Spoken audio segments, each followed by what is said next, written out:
Hello friends, ધોરણ 10 સામાજિક વિજ્ઞાન પાઠ 7મો આપણા વારસાનું જતન. મિત્રો, ગયા બે લેક્ચરની અંદર આપણે આ પાઠની અંદર સાંસ્કૃતિક વારસાની સંરક્ષણની આવશ્યકતા અને અનિવાર્યતા, શા માટે જરૂરી છે સાંસ્કૃતિક વારસો સાચવવો, પર્યટન ઉદ્યોગ અને આપણો વારસો, કારણ કે એના દ્વારા ભારતની અંદર વસવાટ કરનારા લાખોની સંખ્યામાં લોકો છે તે પર્યટન ઉદ્યોગ દ્વારા રોજગારી પ્રાપ્ત કરે છે અને પોતે છે તે પોતાનું ગુજરાન ચલાવતા હોય છે. એટલે તેની સાથે પણ વારસો છે તે સંકળાયેલો છે. વારસાની જાળવણી અને સંરક્ષણ માટે થયેલા પ્રયાસો સરકાર દ્વારા વખતો વખત સંસદની અંદર કાયદાઓ પસાર કરીને આપણા વારસાની જાળવણી માટે પ્રયાસો છે તે કરવામાં આવેલા છે અને સંગ્રહાલયોના જતન માટે આપણી ભૂમિકા. હવે આપણે જોવું છે વારસાના જતન માટેની આપણી ભૂમિકા. તો પહેલા લેક્ચરની અંદર આપણે જોયું હતું આપણા વારસાના જતન અને સંરક્ષણની આવશ્યકતાઓ જણાવો, તેના વિશેની ચર્ચા છે તે આપણે કર્યા છે. લાસ્ટ લેક્ચરમાં બધું જ રિવિઝન છે તે કરશું. આજે આપણે છે તે સંગ્રહાલયોની જાળવણી માટેની વિશેની માહિતી આપો તે પણ આપણે જોયું હતું, પણ એનું રિવિઝન કરી લઈએ. તો ભારતીય નીતિ વ્યાપાર કાનૂન 1876માં એવો નિયમ બનાવવામાં આવ્યો કે કોઈ પણ નાગરિકને જમીન ખોદતા, ખેતર ખેડતા તેમજ કૂવા અને તળાવના ખોદકામ કરતા અચાનક કોઈ પણ પૌરાણિક કે પ્રાચીન કલાત્મક ચીજવસ્તુ મળી આવે તો તેની પુરાતત્વ ખાતાના અધિકારીને તાત્કાલિક જાણ કરવી, જેથી તેનું સંરક્ષણ સંગ્રહાલયોમાં કે જે તે સ્થળે થઈ શકે. ઈસવીસન 1972માં અતિ મૂલ્યવાન કલાકૃતિઓ અંગેનો કાયદો સરકારે વ્યક્તિગત અથવા ખાનગી સંગ્રહાલયોની જાણકારી મેળવી છે. ગુજરાતમાં LD ઇન્સ્ટિટ્યૂટ ઓફ ઇન્ડોલોજી એટલે કે લાલાભાઈ દલપતભાઈ સંગ્રહાલય, ભોળાનાથ જેઠાલાલ ભુજે વિદ્યાભવન કોબા ગાંધીનગર ખાતે આવેલું છે. મહાવીર જૈન આરાધના કેન્દ્ર પાટણની અંદર આવેલું છે. હેમચંદ્રાચાર્ય જ્ઞાન ભંડાર વગેરે સંગ્રહાલયોમાં પ્રાચીન ભારતની પાંડુલિપિઓમાં લખાયેલી તેમજ સંસ્કૃત, અર્ધમાગધી, પ્રાકૃત, પાલી વગેરે ભાષાઓની હસ્તપ્રતોની જાણકારી મળે છે. આપણા દેશમાં નવી દિલ્હી ખાતે રાષ્ટ્રીય સંગ્રહાલય, કોલકાતા ખાતે ભારતીય સંગ્રહાલય, મુંબઈ ખાતે છત્રપતિ શિવાજી વાસ્તુ સંગ્રહાલય એટલે કે prince of Wales museum, Hyderabad ખાતે સાલારગંજ સંગ્રહાલય, ભોપાલ ખાતે રાષ્ટ્રીય માનવ સંગ્રહાલય અને વડોદરા ખાતે વડોદરા મ્યુઝિયમ અને પિક્ચર ગેલેરી વગેરે પ્રખ્યાત સંગ્રહાલયો છે. તે આપણા ભવ્ય વારસાની જાળવણી અને સંરક્ષણનું મહત્ત્વનું કાર્ય કરી રહ્યા છે. તેમનું જતન અને રક્ષણ કરવું એ નાગરિકોની પવિત્ર ફરજ છે.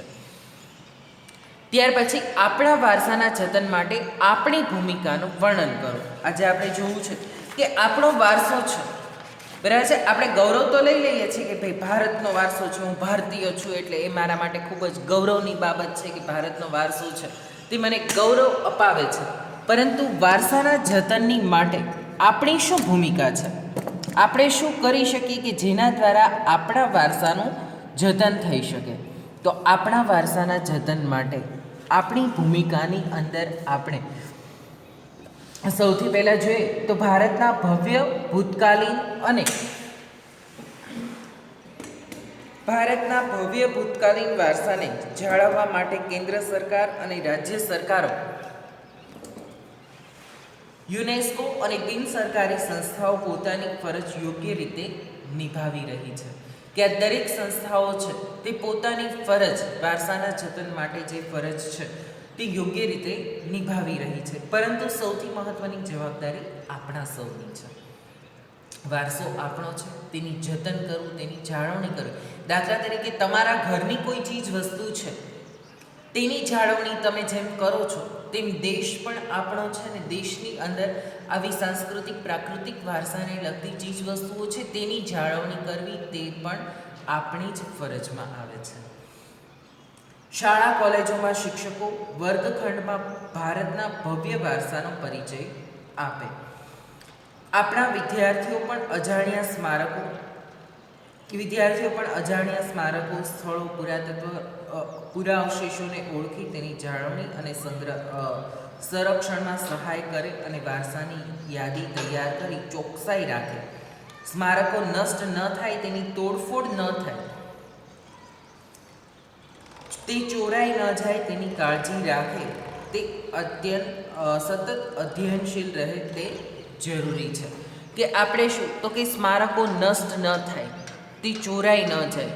શાળા કોલેજોની અંદર તમને શિક્ષણમાં પણ એ જ દરેક બાબતો શીખવાડવામાં આવે છે કે આપણા વારસાની દરેક ચીજ વસ્તુઓ છે તે યોગ્ય રીતે સંગ્રહાયેલી રહે, તે સ્મારકો નષ્ટ ન થાય અને તેની જાળવણી છે તે સારામાં સારી રીતે આપણે લોકો કરી શકીએ. તેની તોડફોડ ન થાય, તે ચોરાઈ ન જાય, તેની કાળજી રાખે, તે સતત અધ્યયનશીલ રહે તે જરૂરી છે. સ્થાનિક કક્ષાએ શાળા કોલેજો અને બિન સરકારી સંસ્થાઓ દ્વારા ઐતિહાસિક સ્થળોના પ્રવાસ, વક્તવ્યો, પ્રદર્શનો, ચર્ચા સભાઓ યોજી આપણા વારસાને લગતી સમજ આપી લોકજાગૃતિ કેળવાય તે જરૂરી છે. ઐતિહાસિક સ્મારકો, શિલ્પ સ્થાપત્યો, કલા કારીગરીના નવા નમૂનાઓ એકવાર નષ્ટ થઈ ગયા પછી તે મૂળ સ્થિતિમાં આવી શકતા નથી. કે આ દરેક ચીજ વસ્તુઓ એવી છે કે એકવાર તે નષ્ટ થઈ ગયા તો ફરીવાર તેને મૂળ સ્વરૂપમાં લાવી શકાતા નથી. કોઈ પણ મૂર્તિ છે એકવાર તૂટી ગઈ તો પછી તેને ફરી પાછી તેને મૂળ સ્વરૂપમાં લાવી શકાતી નથી. બીજી મૂર્તિ બનાવીએ તો એ એટલી પ્રાચીન નહીં હોય તો તેની પ્રાચીનતા છે તે નહીં જળવાઈ શકે. એટલા માટે જે પ્રાચીન વસ્તુઓ છે તે ચીજ વસ્તુઓ તેના તે સ્વરૂપમાં સચવાય તે જરૂરી છે. માટે તેનો નાશ ન થવા દેવાય, તે મૂળ સ્થાને બની બીજે ન જાય તેનું ધ્યાન રાખવાની સૌની પવિત્ર ફરજ છે. કે તે મૂળ સ્થાને જ રહે, તેનો નષ્ટ ન થાય તે સૌની ફરજ છે. આપણો દેશ વિશાળ અને વૈવિધ્યસભર વારસો ધરાવે છે. એમાં પ્રાચીન સમયના વાવ, ઝરણા, તળાવો, સરોવરો વગેરે આવેલા છે. તેની વર્ષા ઋતુ દરમિયાન ખાસ સંભાળ લેવી જરૂરી છે. જેમ કે ધોળકાનું મલાવ તળાવ, પાટણની રાણીની વાવ, ચાંપાનેરનો કૂવો, મહેમદાબાદનો ભમરિયો કૂવો, જૂનાગઢનો નવઘણ કૂવો વગેરે સ્મારકોની જેમ સચવાય તેનું સૌએ ધ્યાન રાખવું પડશે. કારણ કે આ સ્મારકો છે તે પવિત્ર પ્રાચીનતાની સાથે સંકળાયેલા છે, કુદરતની સાથે પણ સંકળાયેલા છે. કે દરેક સ્મારકો, પાટણનો કૂવો છે કે મહેમદાબાદનો ભમરાનો કૂવો છે કે પાટણની રાણીની વાવ છે, ચોમાસા દરમિયાન તેની અંદર પાણી આવે, વધારે પૂર જેવી સ્થિતિ સર્જાય તો તેવા સમયે તેને નુકસાન ન પહોંચે તે બાબતની જાળવણી કરવી પણ અત્યંત જરૂરી છે. અને તેના દ્વારા જ આપણે આપણા વારસાનું જતન એટલે કે જાળવણી છે તે કરી શકીએ છીએ. આપણો વારસો એ આપણા દેશની અને લોકોની ઓળખનો અરીસો છે. આપણો વારસો અમૂલ્ય વારસો જ આપણને ગૌરવ અર્પે છે. તેથી એ વારસાના સંરક્ષણમાં લોકોએ સહકાર આપવો જોઈએ, તેમજ તેના સંરક્ષણની જવાબદારી ઉઠાવવી જોઈએ. કે તે વારસાના રક્ષણમાં લોકોએ સહકાર આપવો જોઈએ અને તેનું રક્ષણ કરવાની જવાબદારી પણ આપણે લોકોએ ઉઠાવવી જરૂરી છે. શિક્ષકોએ શાળાઓમાં અને અધ્યાપકોએ કોલેજોમાં વિદ્યાર્થીઓને વર્ગખંડમાં ભારતના ભવ્ય વારસાનો પરિચય આપવો જોઈએ. કે શિક્ષકોએ શાળાની અંદર અને અધ્યાપકોએ કોલેજની અંદર વિદ્યાર્થીઓને વર્ગખંડની અંદર ભારતના ભવ્ય વારસાનો પરિચય આપવો જોઈએ. જેમ કે અત્યારે તમને 1 થી 7 પાઠ ભણાવીને આપણો ભવ્ય વારસો છે તેનાથી તમને પરિચિત કરવામાં આવેલા છે. હવે તમને ખ્યાલ આવી ગયો કે આપણા વારસાનું મહત્ત્વ કેટલું છે. બરાબર છે. હજી તમે આ પાઠનું રિવિઝન કરશો એટલે વધારે તમને યાદ રહેશે. તમે જે તે સ્થળની મુલાકાત લેશો ત્યારે તમને એ વાત રિમાઇન્ડ થશે કે 10મા ધોરણમાં અમે આ બાબત ભણી ગયા છીએ. ભવિષ્યની અંદર તમે જૈન દેલવાડાના દેરા જોશો કે પછી પાટણની રાણીની વાવ જોશો કે અડાલજની વાવ જોશો, કોણાર્ક કે ઓરિસ્સાનું સૂર્ય મંદિર છે તે જોશો કે મોઢેરાના સૂર્ય મંદિરની તમે મુલાકાત લો તો તમને છે તેનો સંપૂર્ણ ઇતિહાસની જાણકારી હોય. તમારે ત્યાં ગાઈડની જરૂર નહીં પડે. અને બીજું, ત્યાં કોઈ પણ વ્યક્તિ દ્વારા આ સ્થળને જો નુકસાન પહોંચાડવામાં આવતું હશે તો પણ તમે તેને અટકાવશો. શું કામ? કારણ કે તમને ખ્યાલ છે કે આ અમૂલ્ય વસ્તુ છે, તે ફરીવાર બનાવી શકાય તેવી સ્થિતિ જ નથી.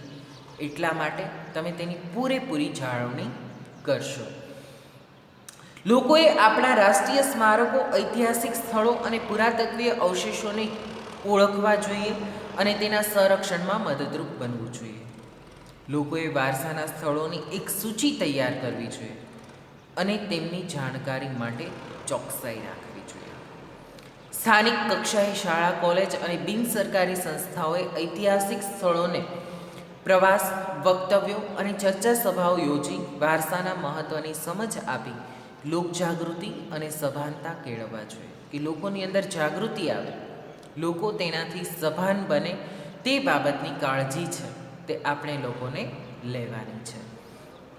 ઐતિહાસિક સ્મારકો, શિલ્પ સ્થાપત્યો અને કલાત્મક નમૂનાઓ એક વખત નષ્ટ થયા પછી તેને મૂળ સ્થિતિમાં લાવી શકાતા નથી. કે ઐતિહાસિક સ્મારકો છે, શિલ્પ સ્થાપત્યો છે, કલાત્મક નમૂનાઓ છે, આ દરેક ચીજવસ્તુઓ એક વખત જો નષ્ટ થઈ જાય તો તેને ફરીવાર મૂળ સ્વરૂપમાં લાવવી અત્યંત કઠિન કાર્ય છે. તેથી આ સ્મારકો નષ્ટ ન થાય, તેની તોડફોડ ન થાય, તે ચોરાઈ ન જાય, તેની સંભાળ રાખવાની પવિત્ર ફરજ સૌએ બજાવવી જોઈએ. પ્રાચીન અને મધ્યકાલીન તળાવો, સરોવરો, કૂવા, વાવ, કુંડ, ઝરણા, ઝરા વગેરેની વર્ષાઋતુ દરમિયાન ખાસ કાળજી લેવી જોઈએ. કારણ કે વર્ષાઋતુ દરમિયાન તેની અંદર નવું પાણી આવશે. પાણી આવશે તેની સાથે સાથે જ આ પાણી છે તે પોતાની સાથે કેટલો કાંપ ઢસડીને લાવશે, માટી લાવશે, કાદવ કીચડ પણ તેની સાથે છે તે આવવાનું છે. તો તે બધા દ્વારા છે તે બુરાઈ ન જાય, જેમ છે તેમનું તેમ જળવાઈ રહે, તેનું સમારકામ છે તે સમયાંતરે થતું રહેવું જોઈએ અને તેનો બગાડ ન થાય કે તેમાં તૂટફૂટ ન થાય તે બાબતની કાળજી રાખવી ખૂબ જ જરૂરી બાબત છે. ધોળકાનું મલાવ તળાવ, પાટણની રાણીની વાવ, અડાલજની વાવ કે ચાંપાનેરનો કૂવો, મહેમદાબાદનો ભમરિયો કૂવો અને જૂનાગઢનો નવઘણ કૂવો વગેરે વર્ષાઋતુ દરમિયાન પ્રાચીન સ્મારકોની જેમ જ જળવાય તેનું ધ્યાન સૌએ રાખવું જોઈએ. સરકાર દ્વારા જળવાતા સંગ્રહાલયો અને વ્યક્તિગત કે ખાનગી સંગ્રહાલયોમાં સંગ્રહિત થયેલી આપણા વારસાની મૂલ્યવાન ચીજવસ્તુઓ ચોરાઈને દેશમાં કે વિદેશમાં જતી ન રહે તેની સાવધાની રાખવી જોઈએ. એક બંધારણીય મૂળભૂત ફરજ તરીકે દેશના બધા નાગરિકોએ આપણા વારસાની સંરક્ષણની પવિત્ર ફરજ અદા કરવી જોઈએ. આ રીતે આપણી ફરજ બને છે કે આપણે આપણા વારસાની જાળવણી કરીએ. પ્રવાસન સ્થળોની સ્વચ્છતા અને જતન કેવી રીતે કરશું? કે પ્રવાસન સ્થળોએ આપણે બધા જ ફરવા જતા હોઈએ છીએ, બરાબર છે? આપણી સાથે આપણે પ્રવાસમાં ફરવા જઈએ એટલે કે લોકો નાસ્તો અને ખાવા પીવાની ચીજ વસ્તુઓ અને બધું આપણે સાથે લઈ જતા હોઈએ છીએ. હવે તમે ત્યાં ફ્રૂટ ખાઓ છો તો તેના છિલકા છે કે તેના ગોટલા છે એ બધું ત્યાં જેમ તેમ ફેંકી દો છો. તે વસ્તુ તો હજી પણ બરાબર છે, પરંતુ તમે ફૂડ પેકેટનો ઉપયોગ કરો છો તો તે પ્લાસ્ટિક જે ક્યારેય નષ્ટ થતું નથી તેને શું કરીએ છીએ? એમને ફેંકી દઈએ છીએ અને તેના દ્વારા જ તે જે તે સ્થળ ગંદુ થાય છે. બીજું, પ્રવાસન સ્થળોએ જતા હોય તો ત્યાંની દિવાલો ઉપર નામ લખવા, પછી દિલ દોરીને એની અંદર નામ લખવા, એમાં વળી પાછું વચ્ચેથી આડું તીર બનાવવું, આવી બધી પ્રવૃત્તિઓ દ્વારા તે સ્થળને નુકસાન પહોંચે છે. તમારે નામ લખવા માટે તે દિવાલનો ઉપયોગ કરવાનો નથી. જો નામ લખવું જ હોય તો આપણા ઘરની દિવાલ ઉપર આપણે નામ લખી શકીએ છીએ. બાકી આવી રીતે જાહેર સ્થળો કે પ્રવાસન સ્થળો કે જ્યાં આપણે મોકો ગોતીને કોઈનું ધ્યાન ન હોય, તે પ્રકારે તેની દેખરેખ ન હોય, તે પ્રકારે તેને નુકસાન પહોંચાડવાનો પ્રયાસ ન કરવો જોઈએ. આપણા દેશના પ્રવાસન સ્થળોની સ્વચ્છતા અને જતન માટે કેન્દ્ર અને રાજ્ય સરકારે મહત્ત્વના પગલાં લઈ રહી છે. એના પરિણામે પ્રવાસન સ્થળનો સ્થાનો પર સ્વચ્છતા અને ચોકસાઈથી જતન માટે વિશેષ આયોજન કરવામાં આવ્યું છે. દેશ વિદેશના પ્રવાસીઓ ઐતિહાસિક ધાર્મિક મહત્વ ધરાવતા પ્રવાસન સ્થળોમાં વિશેષ રુચિ હોય છે. તેથી આપણી સરકાર આવા સ્થળોની જાળવણી માટે ચિંતિત છે, કે સતત આપણી સરકાર છે તે આવા સ્થળોની જાળવણી માટે ચિંતા કરે છે, કારણ કે બધાને તેમાં અત્યંત રુચિ હોય છે. પ્લાસ્ટિકનો ઉપયોગ ન કરવો જોઈએ. આવા સ્થળોએ આપણે જોઈએ તો તમારે શું મંતવ્ય આપવાનું છે? તો કે બીજા લોકોને પણ સમજાવવાનું છે કે આવા સ્થળોએ છે તે પ્લાસ્ટિકનો ઉપયોગ ન કરવો. પ્રવાસન સ્થળો કે જાહેર સ્થળોએ કચરો ગમે ત્યાં ન ફેંકતા કચરા પેટીમાં જ નાખવો જોઈએ. કે કચરો છે તે જાહેરમાં કોઈ પણ જગ્યાએ ફેંકવાનો નથી. આ કચરો કચરા પેટીની અંદર જ નાખવામાં આવે તે બાબતની પણ જાણકારી રાખવાની છે. ઐતિહાસિક સ્મારકો પર બિનજરૂરી લખાણ કે ચિત્રો દ્વારા તેને નુકસાન પહોંચાડવું જોઈએ નહીં. કે બિનજરૂરી ખોટે ખોટા ત્યાં લખાણો લખીને કે ચિત્રો દોરી તેને નુકસાન ન પહોંચાડવું જોઈએ. ગંદકીનો યોગ્ય નિકાલ કરવો જોઈએ. ત્યાં જો ગંદકી હોય તો તેનો યોગ્ય નિકાલ છે તે કરવો જોઈએ. આપણા દ્વારા કોઈ પણ પ્રકારની ગંદકી ન ફેલાય અને કોઈ પણ રીતે તેને નુકસાન ન પહોંચે તેનું ધ્યાન રાખવું જોઈએ. પાન કે ગુટકા ખાઈને ગમે ત્યાં થૂકવું જોઈએ નહીં. ઘણી વખત ત્યાંની સીડીઓ હોય છે, દાદરા હોય છે, ખૂણા ખાંચરા હોય છે, ત્યાં લોકો કોઈનું ધ્યાન ન રહે એવી રીતે થૂકી નાખતા હોય છે અને એ દિવાલોને ખરાબ કરતા હોય છે. તો આવું ન કરવું જોઈએ. પાન કે ગુટકા ખાઈને કોઈ પણ જગ્યાએ ન થૂકવું જોઈએ. પ્રાચીન સ્થળોની આસપાસ પ્રદૂષણ કરવું જોઈએ નહીં. કે પ્રાચીન સ્થળો છે તેની આસપાસ પ્રદૂષણ ન કરવું જોઈએ. ઐતિહાસિક સ્થાપત્ય ધરાવતી વાવ, જળાશયો, તળાવો, ઝરણા વગેરેની ચોમાસા દરમિયાન ખાસ કાળજી રાખવી જોઈએ.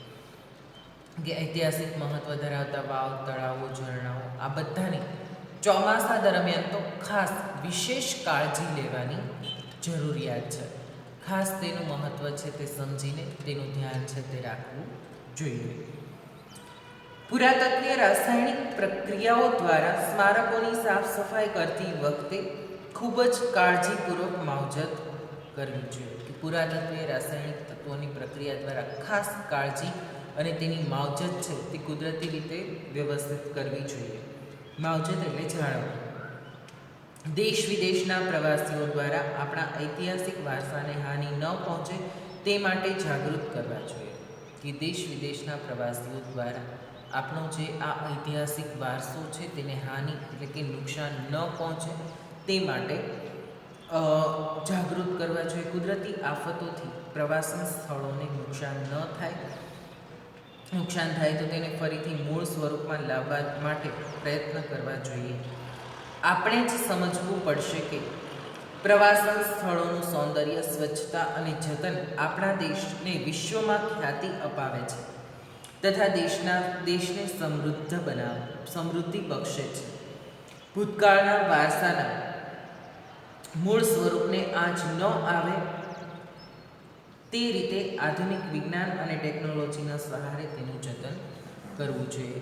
કે જેમ છે તેમના તેમ જળવાઈ રહે, તેના મૂળ સ્વરૂપને નુકસાન ન થાય તે રીતે આધુનિકતાથી આનું જતન કરવું તે આપણા સૌની પવિત્ર ફરજ છે અને તે જ પ્રમાણે તેની જાળવણી કરવી જોઈએ. ફરીવાર રિવિઝન કરીએ તો પ્રવાસન સ્થળોની સ્વચ્છતા અને જતન વિશે તમારા મંતવ્યો લખો. તો તમારે લખવાનું છે કે પ્રવાસન સ્થળોની સ્વચ્છતા માટે પ્લાસ્ટિકનો ઉપયોગ ન કરવો જોઈએ. સ્વચ્છતા માટે પછી ડેશ ડેશ ડેશ કરીને આ ટૉપિક લખવાના છે. તેમાં પ્લાસ્ટિકનો ઉપયોગ ન કરવો જોઈએ. કચરો ગમે ત્યાં ન ફેંકવો જોઈએ. નાનો મોટો બધો જ કચરો કચરા પેટીમાં જ ફેંકવો જોઈએ. ઐતિહાસિક સ્મારકો પણ બિનજરૂરી લખાણ લખીને કે ચિત્રો દોરીને તેને નુકસાન ન પહોંચાડવું જોઈએ. ગંદકીનો યોગ્ય નિકાલ કરવો જોઈએ. પાન કે ગુટકા ખાઈને ગમે ત્યાં થૂકવું ન જોઈએ. પ્રાચીન કે અર્વાચીન સ્થાપત્ય સ્થળોની આસપાસ પ્રદૂષણ કરવું જોઈએ નહીં. ઐતિહાસિક મહત્ત્વ ધરાવતા તળાવો, સરોવરો, કૂવા, કુંડ વગેરેની વર્ષા ઋતુ દરમિયાન ખાસ કાળજી લેવી જોઈએ અને રાસાયણિક પ્રક્રિયાઓ દ્વારા ઐતિહાસિક સ્મારકોની સફાઈ કરતી વખતે તેની અત્યંત કાળજીપૂર્વકની માવજત કરવી જોઈએ. તેનું મૂળ સ્વરૂપ તેમજ તેનો આકાર, કદ, સ્થિતિ, રંગ વગેરે જેમ હોય તેમ જળવાઈ રહેવા જોઈએ.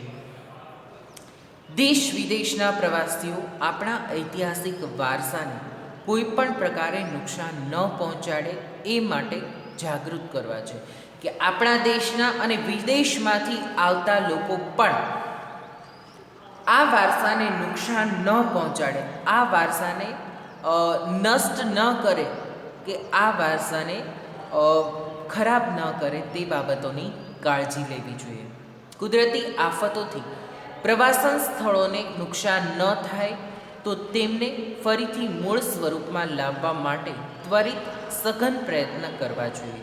કે કુદરતી આફતો, ભૂકંપ છે, વાવાઝોડું છે, પૂર છે, આવી બધી સ્થિતિ સર્જાય ત્યારે આ વારસાના સ્થળોને નુકસાન ન પહોંચે તે માટે તેની ખાસ કાળજી લેવી જોઈએ અને આ વારસાના સ્થળો જે સ્વરૂપમાં છે તે જ સ્વરૂપમાં તે જળવાઈ રહે તે માટેની જાળવણી છે તે કરવી તે આપણા સૌની પવિત્ર ફરજ બની રહે છે.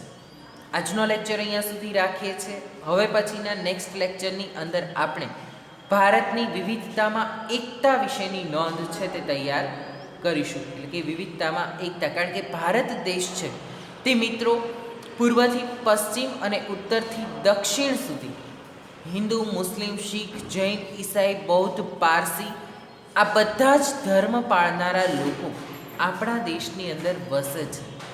આ સિવાય હિન્દી, ગુજરાતી, અંગ્રેજી, કોંકણી, મલયાલમ, કન્નડ, તમિલ, તેલુગુ આવી બધી જ અલગ અલગ પ્રકારની ભાષા, જુદા જુદા પ્રકારની સંસ્કૃતિ, રીત રિવાજો દરેક ધરાવતા લોકો આપણા દેશની અંદર વસવાટ કરે છે.